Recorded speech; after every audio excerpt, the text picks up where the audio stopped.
Hello friends, मी सौरभ. कशा आहात? आजच्या व्हिडिओमध्ये आपण सुरुवात करणार आहोत क्वाड्रॅटिक इक्वेशनचा काही इंटरेस्टिंग पार्ट्स, काही इंटरेस्टिंग वर्ड न्यूमरिकल्स आज आपण आजच्या व्हिडिओमध्ये डिस्कस करणार आहोत.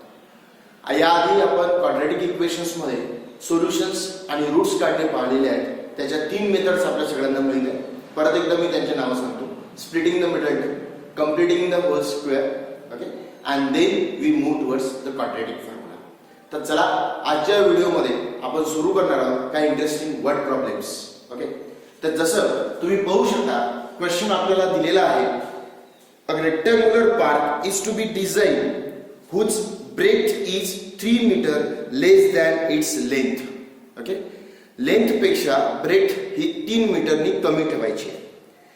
It's area is to be 4 square metre more than the area of the park that has been already been made in the shape of isosceles triangle with its base as the breadth of the rectangular park and of altitude 12 meter.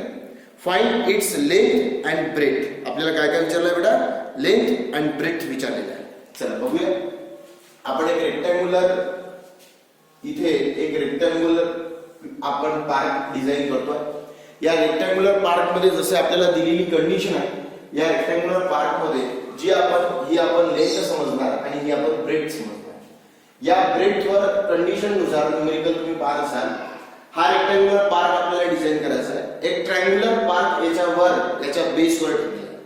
Condition असं म्हटलेलं आहे की suppose if you are taking the length is x metre, breath ही 3 मीटरनी कमी घ्यायची आहे. म्हणून आपण ब्रेथ म्हणणार बेटा किती? x minus 3 metre. एकदा परत माझ्यासोबत क्वेश्चन वाचायचा आहे. A rectangular park is to be designed whose breadth is 3 meter less than its length. Breadth is 3 meter less than its length. Okay, पुढे. Its area म्हणजे या rectangular parkचा area 4 square meters more than the area of the park. Okay, त्या पार्कच्या triangular parks पेक्षा मोठा आहे 4 square मीटरनी. It has been in the shape of the isosceles triangle with the base is as breadth of rectangular park and altitude is 12 meter. हा breadth म्हणून आपण हा triangular park टाकला and altitude is 12 meter. Okay, चला बघूया आपण इथं काय करू शकतो. असं लक्षात येतं. पहिल्यांदा मी याला नेम देतो बेटा. Let A, B, C and here is suppose D and suppose here is E. It means B, C, D, E हे आपल्याला काढायचे आहेत. लेंथ आणि ब्रेथ आपल्याला काढायचे आहे. आपल्याला याचा एरिया हा ब्रेथ वरच आपण हा ट्रायंगल ठेवतो असं मेन्शन. चला मी इथे लिहितो मग. Length of rectangular park B x meter and hence breadth is x minus 3 meter. Breadth is how much? X minus 3 meter. पहिल्यांदा लिहितो आहे hence area of triangular park is equals to, since it is altitude is given, so specially we mention half of base into height, that we all know. Area of triangle is equals to half of base is given as x minus 3 and height is given as 12. So it should be comes as 6 ने multiply KIA तो 6x minus 18 metre एवढं. Okay, नंतर आपण काढूया की length area of that triangular park, area of that rectangular park is written as, it is rectangular, so it is length into breadth, and length is x and breadth is x minus 3, so it is comes as x square minus 3x. Its area, it means it is meter square. Okay, it is also area, so it is also meter square. Okay, then since from given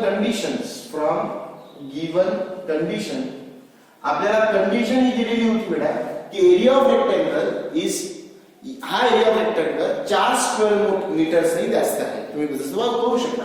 कोणापेक्षा? तर याच्यापेक्षा. बरोबर आहे. म्हणजे काय होणार sir, तर याचा area आणि याचा एरिया या दोघांचा डिफरन्स 4 चा असेल.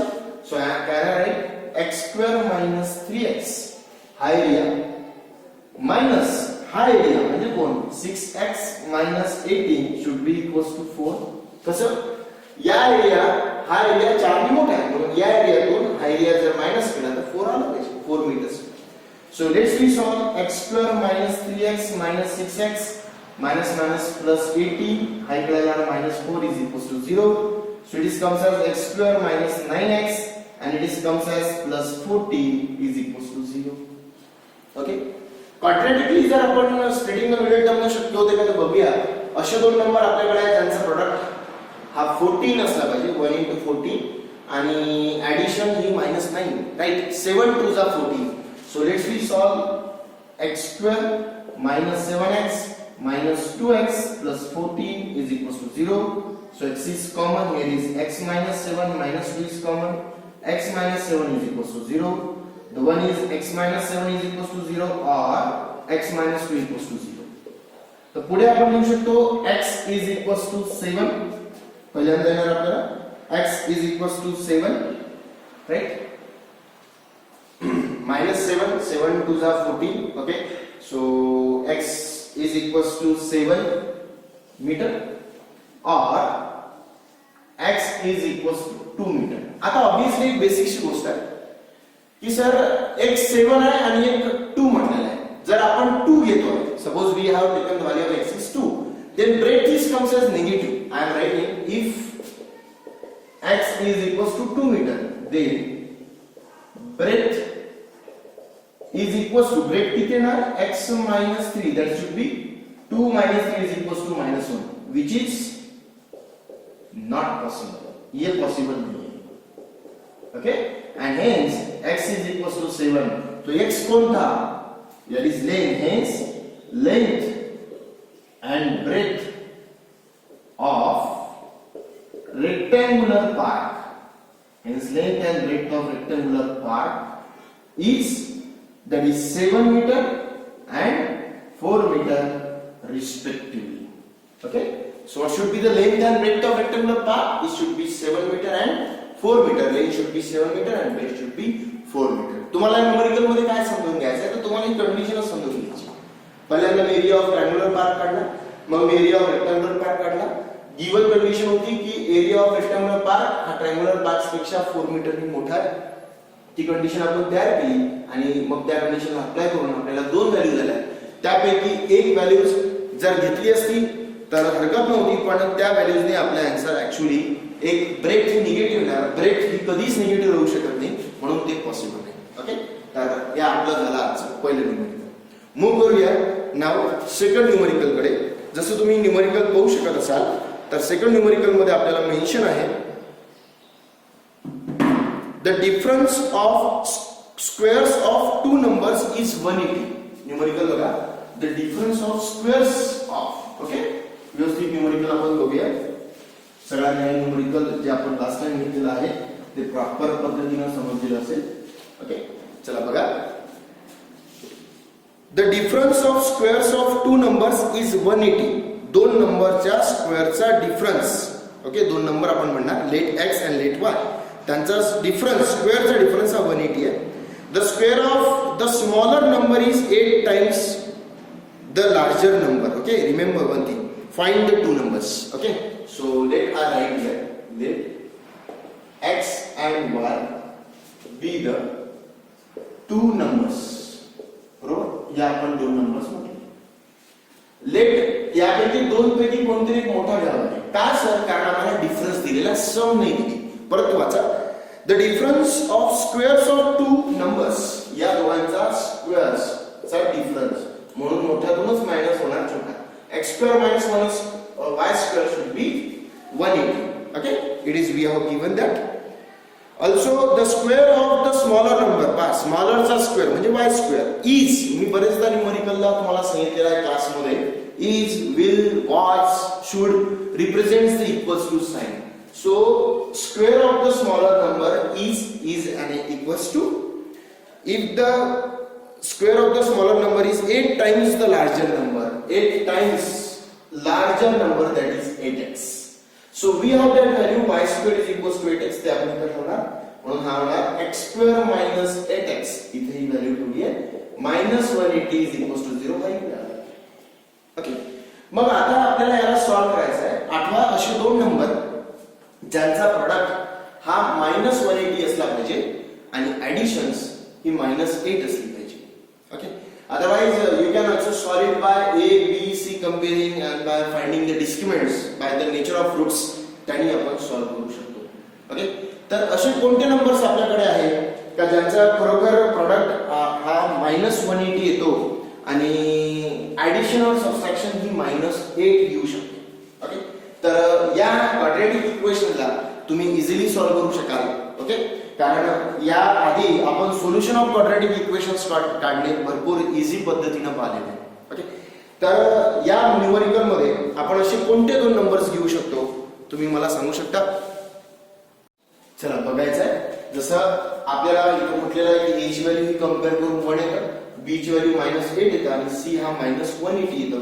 आपण स्प्लिटिंग द मिडल टर्मचा विचार करू तर obviously 10 -10 and how much which two number which two numbers will be taken. The answer should be 180.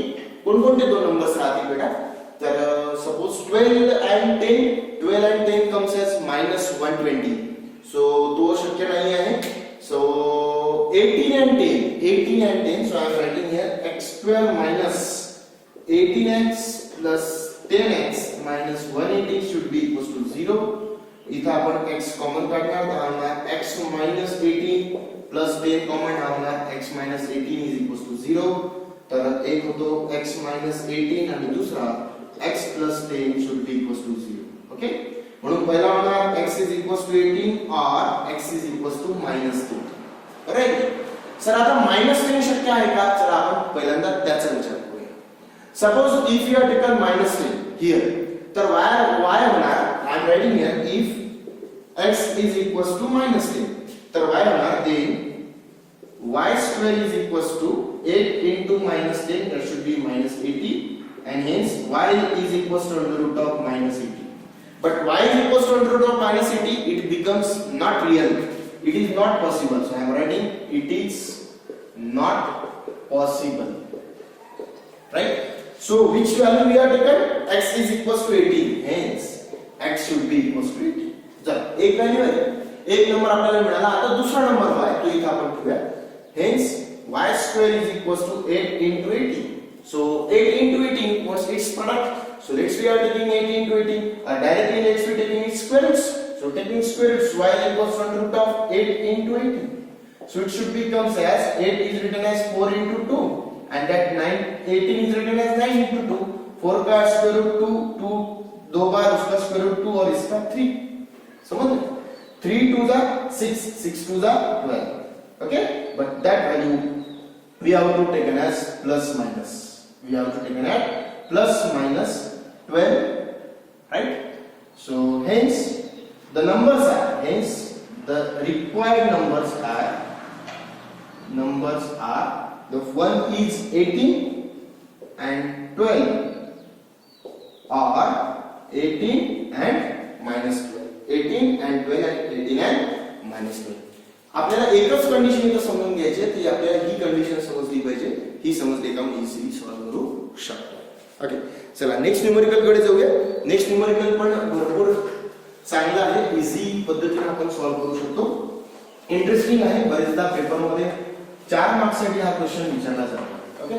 जसं तुम्ही क्वेश्चन बघू शकता आहात a train travels 360 kilometre at a uniform speed. बघा 360 किलोमीटर तिला का ट्रॅव्हल करायचं आहे. If the speed had been 5 kilometre per hour more 5 kilometre per hour ने जर तो स्पीड वाढवला it would have taken 1 hour less for the same journey. तितक्या जर्नीसाठी आपल्याला 1 तास कमी लागतो आणि स्पीड पण आपल्याला किलोमीटर मध्ये म्हणजे ट्रेनचं डिस्टन्स किलोमीटर मध्ये दिलेलं आहे. Find the speed of the train. Okay. जो स्पीड आपल्याला म्हटलंय की जो स्पीड आपण वाढवलेला आहे 5 किलोमीटर पर आवर ने तो स्पीड जेव्हा आपण वाढवतोय तर तो पर आवर नीच आपण वाढतोय तो पर सेकंडने आपण वाढवत नाही. ओके. सो हे महत्वाचं आहे. So let the speed find the speed of the train आपल्याला काढायचं आहे. ओके. तर पहिल्यांदा एक गोष्ट लक्षात घ्या. जेव्हा स्पीड आपण 5 ने वाढवला तेव्हा टाइम 1 ने कमी झाला. म्हणजे डिस्टन्स सेम आहे. It means we should have to cover a distance 360 kilometre. बरोबर. इथून पुढच्या न्यूमेरिकल मध्ये मी फक्त तुम्हाला इक्वेशन्स बनवून देणार आहे आणि सॉल्व तुम्हाला करायचं आहे.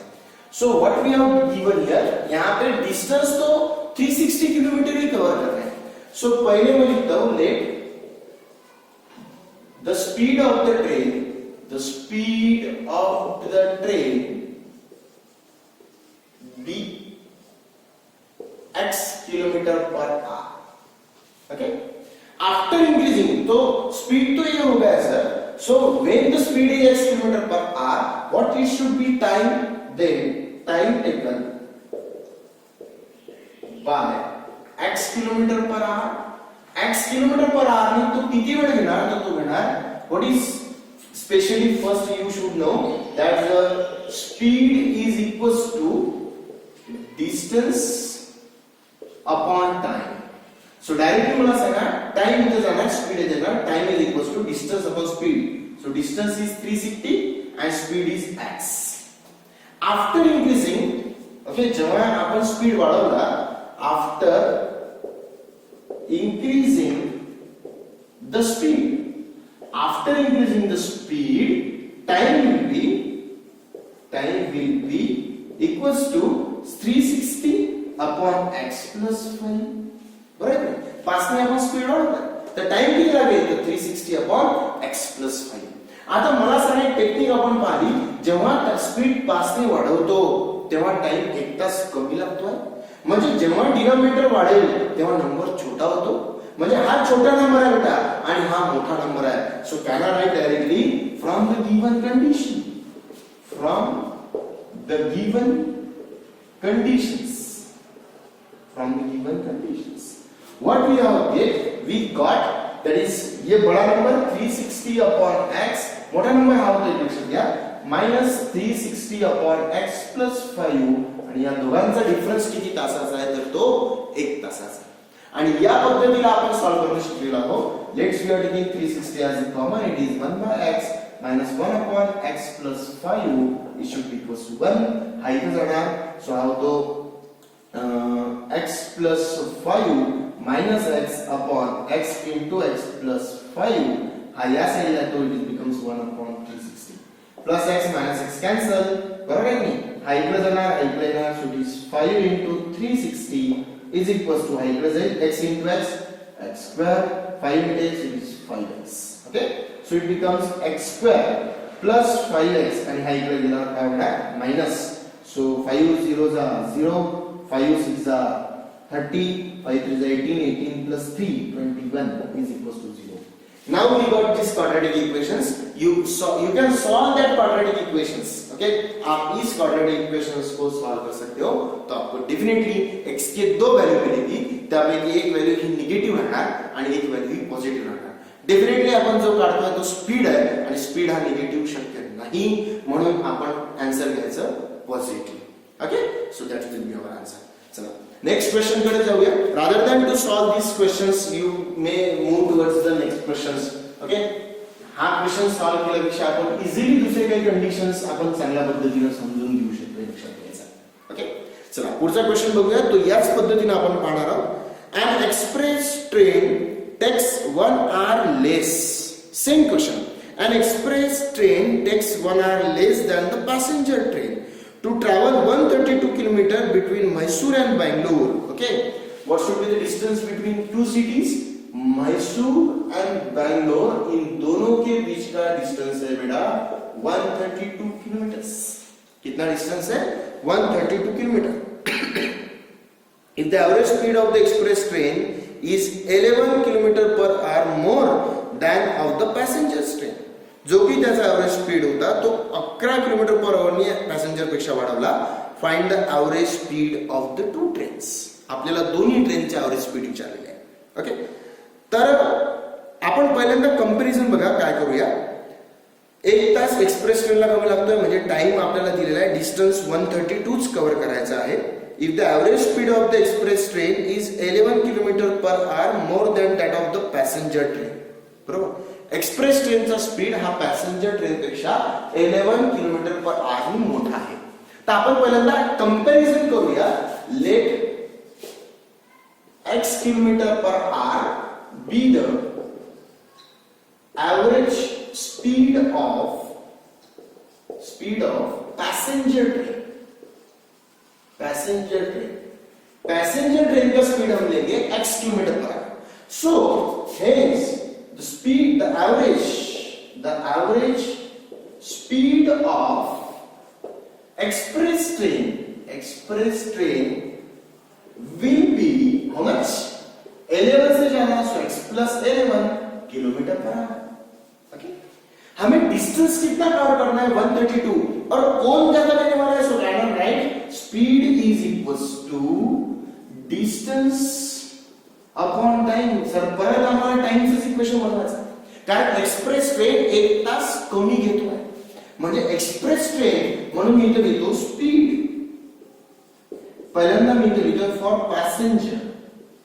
Okay, in the short form speed for passenger distance should be 132 and time should be we don't know, so can I write here specially time for passenger rather than the speed. Time for passenger speed is लिहिणार आणि speed आपण घेतला x. Okay, so can I write now the time for express train? Time for express is distance should be same and speed is x plus 11. So PD sir denominator वाढला म्हणजे ही value छोटी झाली. आता difference बघा, कोण लवकर पोहोचतात? एका तासाने लवकर पोहोचतात. किती तासांनी? 1 तासाने. तर ही व्हॅल्यू मोठी झाली. Hence 132 upon x minus 132 upon x plus 11 should be equals. चला आता आपण काय करू शकतो? सर यातून हा 132 कॉमन निघेल, हा राहणार 1/x minus 1 upon x plus 11 is equals to 1. Okay, हा क्रॉस मल्टिप्लाइड होणार म्हणून हा होणार x plus 11 minus x upon x into x plus 11 equals to 1 upon 132. हा plus x minus x cancel होईल, हा या साइडला जाणार. So it is 11 into 132 equals to x into x x square plus 11x.